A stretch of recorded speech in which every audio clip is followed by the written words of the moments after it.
Yo, what's up guys? My name is GLOCO and welcome to my Spring Anime 2021 recommendations. For those of you who are new to my channel, I've been a weeb all my life and I like fishing.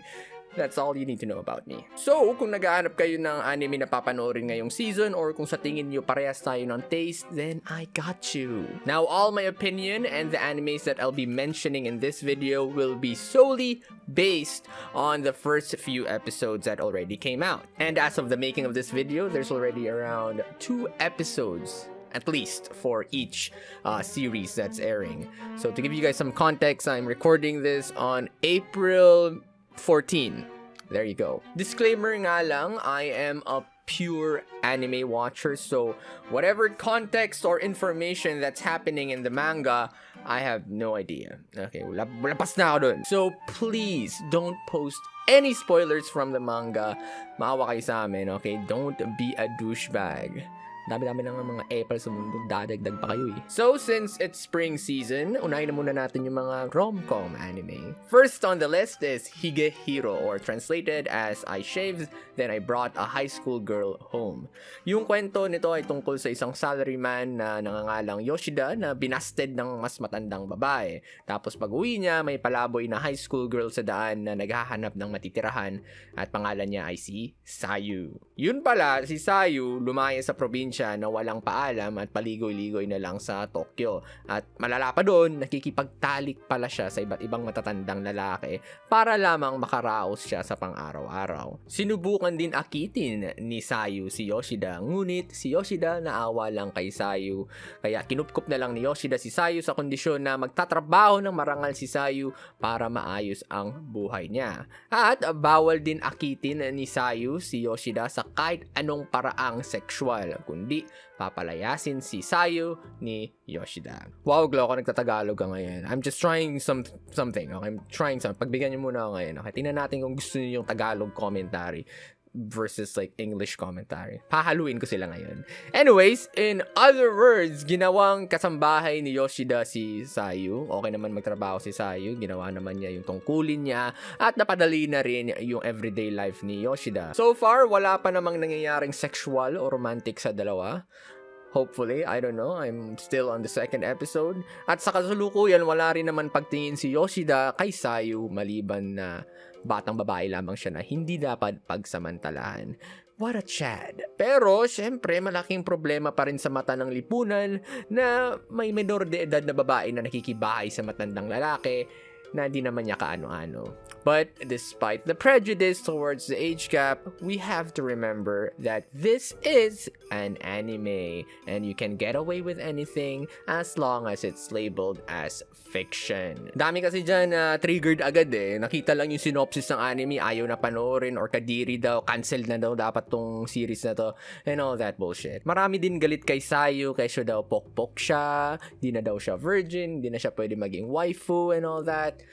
Ay, nako. Ang i-immature nyo pa kung ganyan pa rin kayo mag-isip. Now, I'm not saying na hindi masama ang ginagawa ni Sayu. If anything, nakakaawa siya. You guys have to know that sex work is pretty common in Japan to the point that escort services would involve high school girls.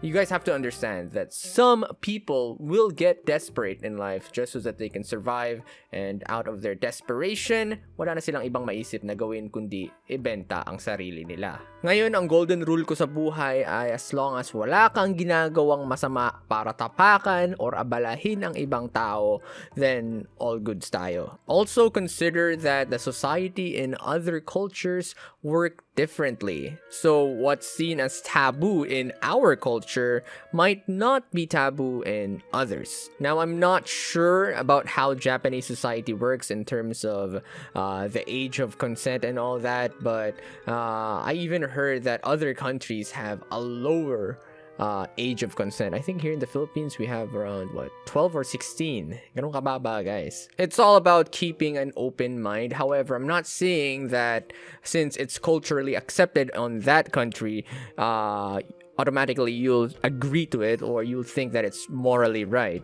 There are a lot of effed up cultures out there, including here in the Philippines. For example, pagsasabong. I mean, it's pretty much animal cruelty, pero pwede siya, diba? So, in other countries, there are also other cultures that might shock us, or other traditions that might shock us, but we can't really do anything about it because it's their culture. So, just keep an open mind. Now, going back to the anime, personally, I'm intrigued with how the story is gonna develop. Knowing how romance stories usually works, there's a high chance that some sort of attachment is gonna develop, and it will slowly turn into some stronger feeling. Maybe. I've seen some of the comments of the manga readers, so yun. Iwasan nyo na lang yung comment section siguro. But how far will these feelings go in the anime, and will they even go beyond what's acceptable in society? Now again, for me, I'm fine with anything as long as nobody gets hurt, the characters act responsibly, nobody is taken advantage of, and there's a clear sense of accountability if ever something does happen. So far, the first few episodes have been pretty wholesome and tame. Again, please, iwasan nyo yung comment section. You might see something you will regret. And let's hope things won't develop too quickly in the anime and recklessly, or else, well, I don't know, Western Twitter is gonna go ape shit on this anime, I'm pretty sure. Anyways, I'm giving Hige Hiro a 3.5 out of 5 in first impressions. Next up is Kimo, or It's Too Sick to Call This Love. Kaya eto yung sunod ko na mention kasi medyo may kahintulad siya sa Hige Hiro, particularly sa main characters. Kung sa Hige Hiro, si high school girl yung may gustong mang-akit kay salaryman, dito naman sa Kimo, baliktad. Si salaryman naman yung may gusto kay high school girl, at si high school girl naman yung walang pagtingin kay salaryman. So, ang kwento ng Kimo ay tungkol kay Rio, isang poging salaryman na lapitin ng mga babae, pero never pa daw siya na fall in love. Yung simula ng first episode, si Rio ay nakipag one night stand sa isang babae, at sa sumunod na araw, nagka-hangover siya. Now, on his way to work, nahilo siya sa may hagdan ng train station at muntik ng mahulog. Buti na lang sinalo siya ni Ichika, our high school girl main character. So, siguro, isipin nyo, doon na sila magkakadevelopan, no? Kasi ganun yung mga cliche rom-com animes, pero hindi. Okay, they just went to each other's merry way. Nagpasalamat sila sa isa't isa. Binigyan ng bento box si Rio and all that. But that's it. Okay. Now, on the same day, pag uwi ni Rio sa bahay niya galing trabaho, nakita niya, nandun din si Ichika. Yun pala, best friend si Ichika nung kapatid ni Rio. Now, bilang pasasalamat ni Rio kay Ichika, inoffer ni Rio yung sarili niya. Like, I'm talking about yung katawan niya. You know, gusto mo ng halik, o baka gusto mo ng mas mataas pa na reward kesa doon.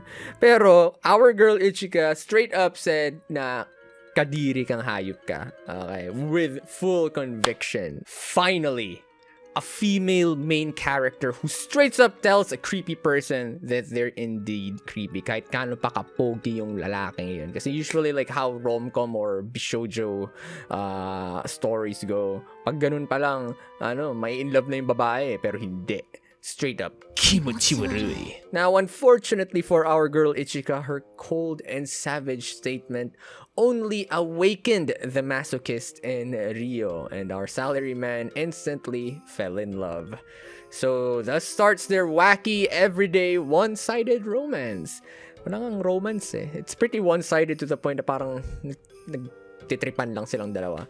I don't know. Pero sa kahit anong angulo mo pa rin tingnan, medyo yabay yung premise, kasi may feelings talaga si Rio kay Ichika. It's still between really old adult and a high school minor. Now, the good thing is, at the moment, si Rio, wala namang masamang bala kay Ichika. Okay, what he feels is pretty genuine. If anything, I love the interactions and the dialogues between the characters. Walang dead air, and every conversation is set into like developing the story and the characters. Wala masyadong pilit na mga moments or anything tulad ng mga ibang rom-coms dyan na super cliche. Now, speaking of characters, I love both the main characters, especially Ichika. Let's just say our high school girl has a good head on her shoulders. She's sensible, she's an otaku, she's very straightforward and witty with her comebacks, and hindi siya nagpapadala sa mga panliligaw at pagtitrip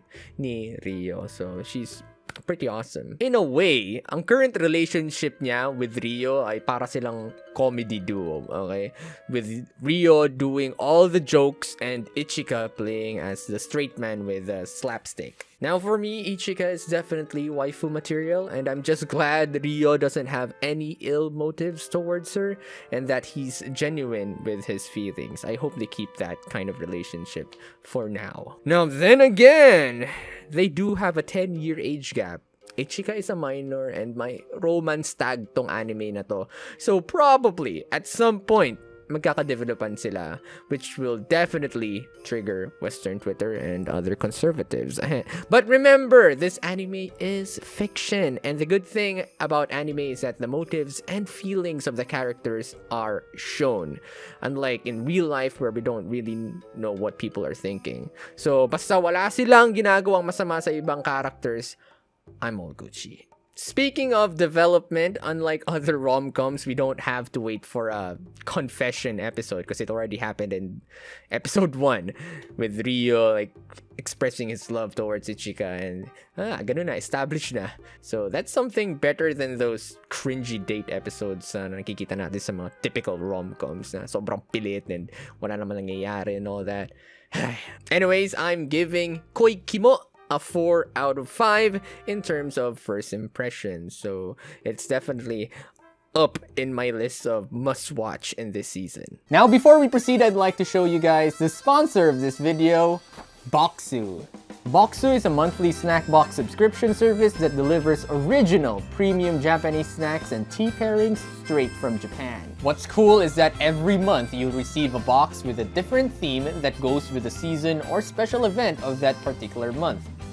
So since it's April, the theme of our box for this month is spring season. And when we talk about spring season in Japan, in the anime we watch, we always imagine cherry blossom trees, picnics under the sakura tree, classes starting again, and all that. So that means what we're expecting in this box has something to do with the things I just mentioned, or at least reminds us of springtime in Japan. So let's find out what's inside. So here's the box. Here's a little cool emblem or character in the front, and then you'll see some writings on the side and the website you'll go to. So let's open it.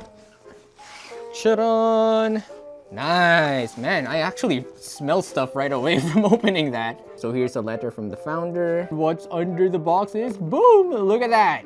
Look at all those snacks. Oh man, I can't wait. Now before we go through the snacks, I want to show you guys this. This is their magazine or catalog that talks about the particular season and the contents of the box. So if you look at that, there you go. It talks about Boxu, Sakura season, and the different stuff inside the box. Pretty cool. So let's proceed to the box. So we have here a Hokkaido red bean donut. We also have here a Yuzo sake candy. There you guys go. I'm not sure what this is, but I'll check it out later on. Okay, more of those. We have some organic matcha tea. It says here Bonchi Uni, so I'm guessing this is uni crackers. This is a black sesame taiko kumamon cracker. There you go, it says so right here. See, this catalog is pretty helpful. Neh. Next up is this one. It's a Puku Puku Tai chocolate red snapper. Next up are Dondon Yaki treats. Look at that. So these are pretty much tonkatsu flavored crackers.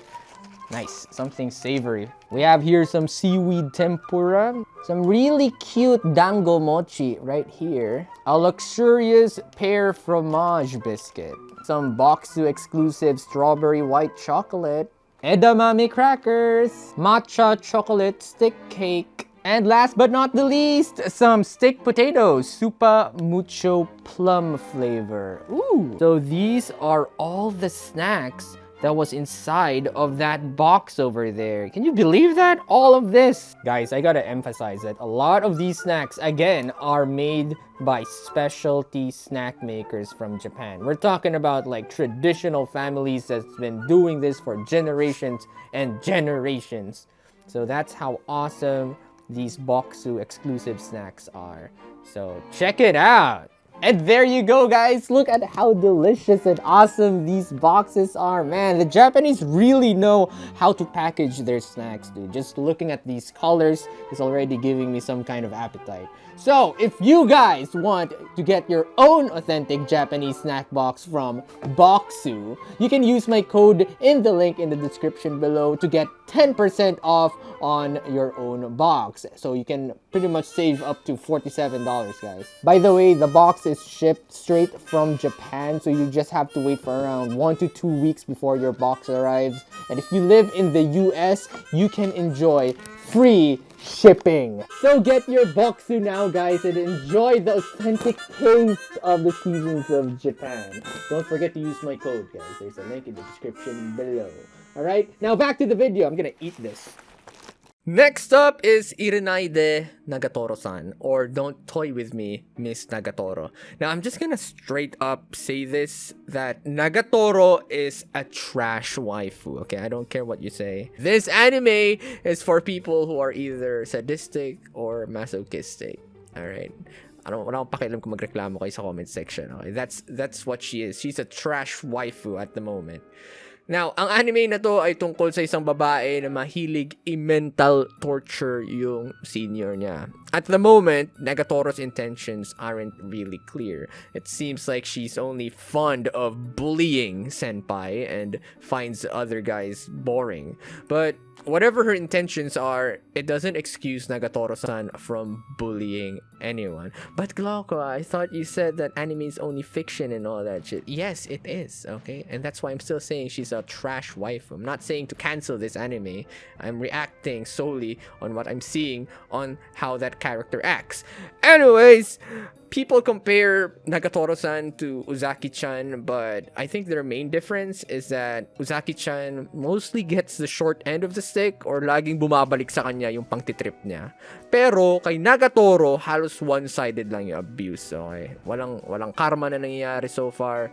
Wala, kawawa lang si senpai. Sige, compare na rin natin sa Takagi-san. Si Takagi, nang titis lang naman eh. Wala naman siyang masamang pakay dun kay Nishikata. Sadyang sweet and playful lang si Takagi-san. Pero itong si Nagatoro, borderline sadista ng hayop na to, okay? And I'm pretty sure, ang kalalabasan nito, Stockholm Syndrome. So, sa mga hindi nakakalam ng Stockholm Syndrome, ito yung nangyayari kapag yung inaabuso or yung biktima, nagkakaroon ng feelings towards dun sa nang-aabuso sa kanya. Alright? Now, if you're a victim of abuse and bullying, this anime might trigger you. So if you have an open mind and have no room for any prejudice towards this anime or this theme, then yeah, go ahead and enjoy Nagatoro-san.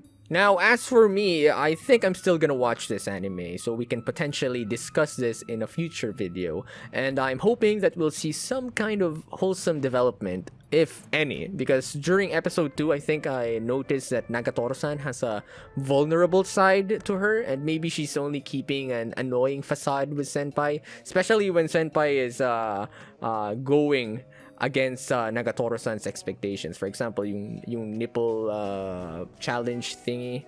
Like, akala niya siguro hindi papayag si senpai, pero yung pumayag siya, yun naging flustered si Nagatoro. So there's still a side of Nagatoro-san we haven't seen yet, but at the moment, inexcusable pa rin yung pag-mental torture niya kay senpai. So I guess I'll give this anime a 3 out of 5 in first impressions, but yeah, it's definitely up there in my must-watch for this season, despite the theme. So, yun. Last on the rom-com list is Osamake, or the rom-com where the childhood friend won't lose. Yep, that's the title. And siguro ganun din yung ending ng anime na to. Usually kasi in a typical rom-com harem anime, yung childhood friend yung laging natatalo. Okay, kahit na mas nauna pa yung Osana Najimi sa pagbigay ng affection. Anyways, yung anime na to, puro kahunghangan yung first episode. And despite it having a star-studded voice cast, medyo nababadoyan pa rin ako sa pacing and premise niya. In a way kasi it felt like your typical cliche school life harem anime. And the only twist is that yung childhood friend ng bida, yung papaboran ngayon. Nasa title na eh. So, I might not watch this anime regularly. Siguro dadaanan ko na lang siya tuwing naubusan na ako ng mga episodes sa iba kong sinusubaybayan. So, for now, I'm giving this anime a 2 out of 5 in first impressions. So that's all the rom-com anime for this season. Let's now go to the non-rom-com. First on the list, and one of my personal favorites this season, is Super Cub. Ang Super Cub ay tungkol kay Koguma, isang high school girl na sobrang lumbay ng buhay niya kasi wala siyang pamilya, walang mga kaibigan, walang masyadong pera, walang ambisyon, as in empty and dull lang ang everyday life niya. But one day, napagod siya sa kakabisikleta papunta sa school, kaya naisip niyang bumili ng motorcycle. Alam naman natin, mahal ang mga motorcycles, di ba? Pero buti na lang, nakahanap siya ng Honda Super Cub na tig 10k yen or 5,000 pesos. O di ba? 5,000 pesos lang, may motor ka na. Ang ganda-ganda pa nung model, in pristine condition. Saka nakakita ng ganun dito sa Pinas, let alone in Japan. So, bakit nga ba ang mura niya? Well, in Japan, ang mga bagay, pati bahay, ay bumababa ang presyo or value tuwing may history siya of death or kung anumang aksidente. So, nagkataon na 3 tao na pala ang namatay na gumamit nung Super Cub na yon. Di ko alam kung paano namatay. For some reason, it's still in pristine condition, para wala namang signs na may na-aksidente or whatever. I don't know. Anyways, pumayag si Koguma na bilhin na lang ang motor kasi kahit ako, bayarin ko na agad yun. 5k lang naman eh. Kumuha siya ng license at doon na nagsimula ang mga masasayang araw ni Koguma. Ito siguro yung anime na magbibigay ng lunas sa kati natin na iniwan ng Eurocamp. Super Cub is super comfy and chill. You won't hear too many dialogues, but the atmosphere, the art, the scenes, and the animation will all make up for it. It's visual storytelling at its finest. I've also gotten attached to Koguma because it's so nice seeing her do her best in life, and I really want her to succeed. Her design reminds me so much of that gloomy character I've seen on the internet who tries so hard to kill herself in many ways. Ayan, di ko alam kung kaninong art yan, but there you go. There's just something about her droopy eyes and the way she smiles on the little things and accomplishments that just warms my heart. Another cool thing about this anime is that it kinda taps with the feelings of first-time drivers. You know, your first time purchasing a vehicle, your first time driving it, your first problems and troubleshooting, and awakening your wanderlust to take your ride to new places. That's, something I've recently experienced when I finally started driving my own car, and it's just so nostalgic seeing Koguma go through the same exact thing. Anyways, if you're looking for a super chill and comfy anime, then please try Super Cub. And yes, this is an anime sponsored by Honda themselves, so it's a Honda anime ad. And I love it. 5 out of 5 in the first impression score. We'll definitely watch it every week. Next up is another personal favorite and probably the most interesting anime on this list. It's Odd Taxi. Now, I honestly think this is a hidden gem. Not a lot of people are talking about this anime, and siguro nga ito ay dahil sa art style niya. Pagtingin mo ng promotional poster, baka ma-turn off ka agad dahil yung mga characters puro mga hayop. Parang kids show. Kasi ganun din yung unang hinala ko eh. Akala ko pang kids to na comedy type, parang Doraemon, ganun. But boy, was I wrong. Odd Taxi actually has a nitty, gritty, mature theme that deals with social issues, adulting problems, dark underground conspiracies, murders, and it's just all disguised under cute animal characters. Yo, we're talking about durararara levels of conspiracy here. The first episode even opens up with a body being thrown into the freaking ocean, right? Yakuza style. Some people even compare it to BoJack Horseman. So parang Japanese BoJack Horseman daw siya. Now, I've never watched the BoJack Horseman and I don't know anything about it, but one thing I can say for sure is that the characters, the dialogues, the events, they just feel so real, dude. Definitely may isang character doon na makaka-relate ka. I promise you that. Speaking of characters, our main character is a walrus who works as a taxi driver, and I just freaking love him, dude. He's just a total mood of a character. He's sarcastic, straightforward, and he just pretty much hates everything that he thinks is mundane. So he's just a very grumpy, self-aware in between a millennial and a boomer. Ganun yung personality niya. Now, the anime actually shifts its focus on different characters at times, which I think is a way of setting up the viewers on a bigger event that's about to transpire and showing us how they're all gonna get connected in the future. All the characters in this anime are somehow dealing with their own personal problems, and yun nga, sabi ko, I'm sure most of the mature viewers will be able to relate in some way with each of the characters there. So if you guys are looking for an interesting semi-dramatic anime, then do check out Odd Taxi. So I'm giving Odd Taxi a 5 out of 5 in the first impression score. Now let's proceed to the fantasy and action side of this season, because there's a lot of them. Let's start with Sentuin Hakenshimasu, or Combatants Will Be Dispatched. From the same creators po to ng Konosuba, and halos parehas lang din yung theme nila. Isipin nyo na lang yung main character, Chad Nakazuma, na sadyang nagpapaka-epal kasi kailangan niya ng evil points and all that. Tapos yung mga ka-party mates niya pinalitan ng mga ng mas sensible na loli, isang chunibyo na chimera, tapos isang immortal na cultist at isang budol-budol na aqua. Yun yung characters niya. At this point, tinatamad akong ikwento pa kung ano yung story at premise niya. Pero ang masasabi ko na lang, if namimiss nyo yung light-hearted comedy ng Konosuba, then subukan nyo panoorin to. I'm giving this a 3.5 out of 5 in the first impression score. Next up is Tokyo Revengers. Now, I've heard a lot of good things about this anime from manga readers. Isa ito sa pinaka-anticipated ng karamihan, and ang theme niya ay time travel and action. Pero based sa first episode, medyo wala pa masyadong exciting na nangyayari, maliban sa sinubukan ng main character baguhin ang kapalaran niya kasi gusto niyang iligtas yung ex niya sa kamatayan.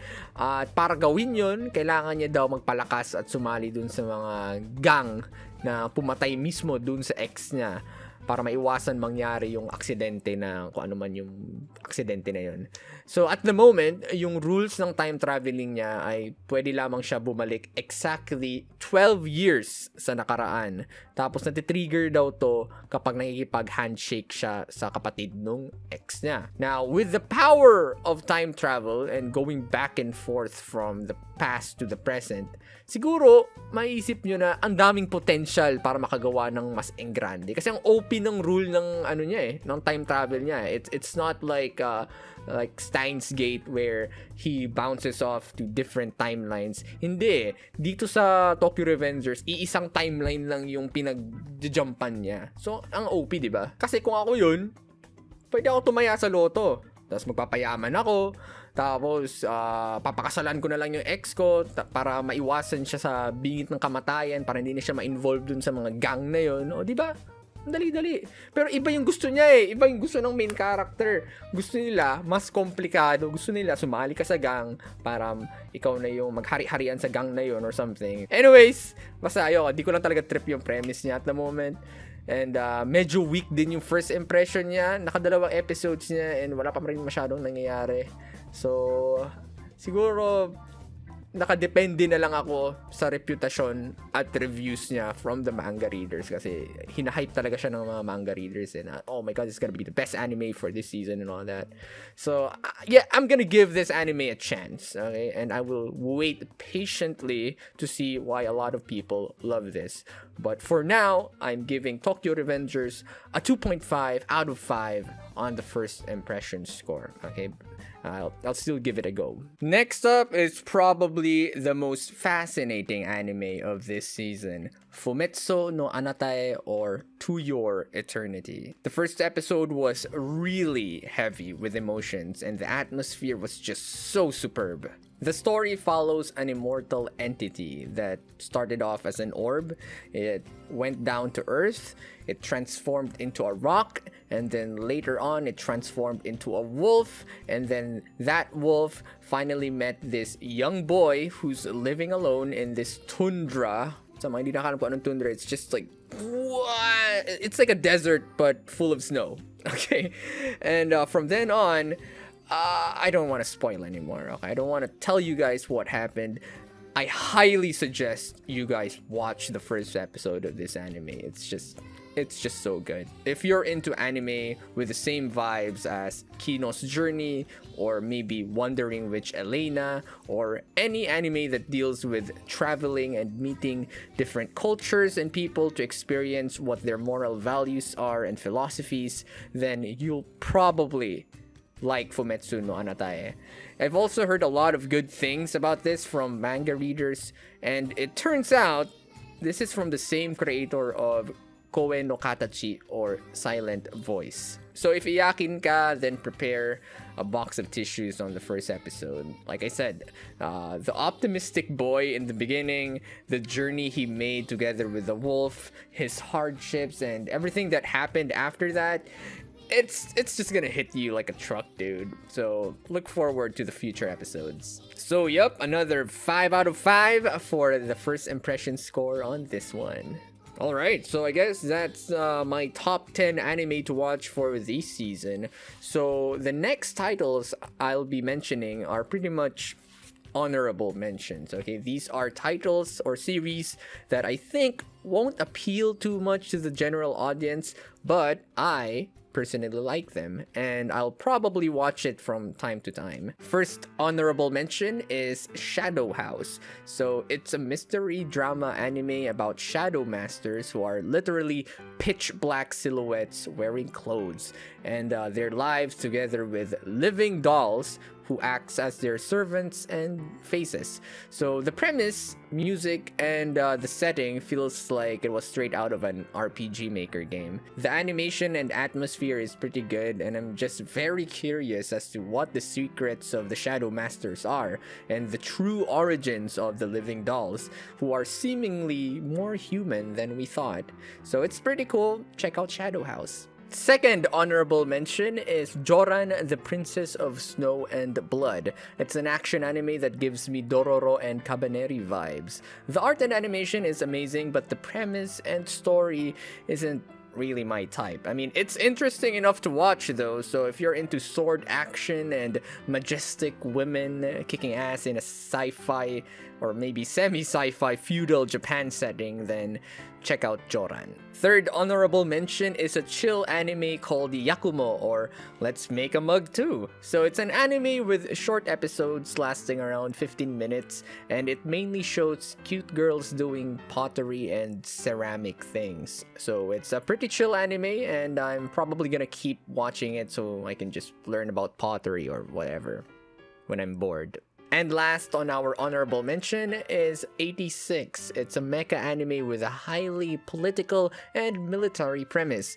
But I'm not really into mecha anime, but the concept of 86 is pretty cool. Basically, a nation is hiding the fact that they're using real humans as proxy pilots for their mechas, and an effort for propaganda to show the world that they're using unmanned vehicles and that they're fighting a war with zero casualties. But in reality, they're doing effed up things with a marginalized population on the secret 86 district. So, yep, a lot of action, discrimination, and other themes are tackled in this anime, so go give it a watch. So that's it for my honorable mentions. Now let's proceed to the series that I think are very interesting, but I just don't want to watch them right now. First on the list is The World Ends With You. So it's an anime adaptation of a Square Enix game that has some sort of connection with Kingdom Hearts. Maybe. I don't really know. But the only reason why I'm not watching it is because I think it's better if I just play the game and experience the story from there. So just like, you know, in Persona 5 or Persona 4, whatever. But anyways, people who watched it said it was pretty good. So if di kayo maarte tulad ko when it comes to like anime or video game spoilers, then go watch it. Next is The Way of the House Husband. Now, a lot of people love this anime, especially the manga. At the same time, a lot of people hate it because they kept complaining that the Netflix anime was more of like a PowerPoint presentation. Now, a lot of people didn't know that the PowerPoint style, it's not even that much of a PowerPoint style, but anyways, it was a conscious choice by the manga creator himself. So if you guys like Cromartie High School or Goku Dolls, which had the same type of animation style, then I'm pretty sure you guys will love The Way of the House Husband. I mean, I've watched some clips and some of the episodes from Netflix, and Hindi ko na halata na PowerPoint siya. I'm so immersed with the top-notch voice acting and how they paced the the scenes, to the point that you're just so immersed with the gags, and it's just very funny. Wala akong reklamo with the animation style. It works para sa akin. Maybe in the future, it could get another adaptation with the same animation style as, let's say, Hinamatsuri, which is one of my favorites, by the way. Check it out. So, ayun, we'll see. It's only 5 episodes so far in the Netflix, so easy consuming. And last on the list of things that I think is very interesting but I can't really watch it, Shaman King. Okay, it's an anime from my generation that recently got a remake, and I'm gonna tell you guys, the reputation of Shaman King is almost the same as Hunter x Hunter. Okay, it was one of the big shonen series back when I was a kid. Okay, so unfortunately though, I never got to watch it properly because I was more into Naruto, Ranma, like Flame of Recca and all that stuff. But I assure you guys, Shaman King is pretty cool, and I think it's the perfect time to get into the anime if you haven't watched the original series. And I mean, if you like JoJo's Bizarre Adventure and the concept of stand power, then this anime pretty much features a similar thing. Next up are the series that I'm continuing from the past seasons. So first up is My Hero Academia, because everyone's watching it. Next is Fruits Basket, the final season. Oh, and by the way, if you haven't watched Fruits Basket, then I highly recommend this anime, especially if you're looking for some slice of life drama. And I think I discussed about Fruits Basket on a past live stream and how it totally blew my expectations. I mean, it's an 8 out of 10 anime for me, so go watch it, guys. Next is actually that's pretty much it. Those are all the anime that I think you guys should watch and check out for yourself. If some of the titles that you thought I would mention wasn't mentioned in this video, then that means they weren't interesting enough for me to check. At siguro napansin nyo rin, palipat-lipat ako from English to Tagalog. I think for this video, mas naparami yung English ko. I don't know, I'm currently experimenting with our current viewers kung ano mas prefer nyo na lingwahe pa nag-explain ako tungkol sa anime or sa mga ganitong topic. So, ayun guys, let me know in the comments siguro. And sana may nakuha kayo sa video na to, at sana nag-enjoy kayo kung ano man yung Spring 2021 recommendations ng hype na to. Okay? So, hanggang sa muli, paalam!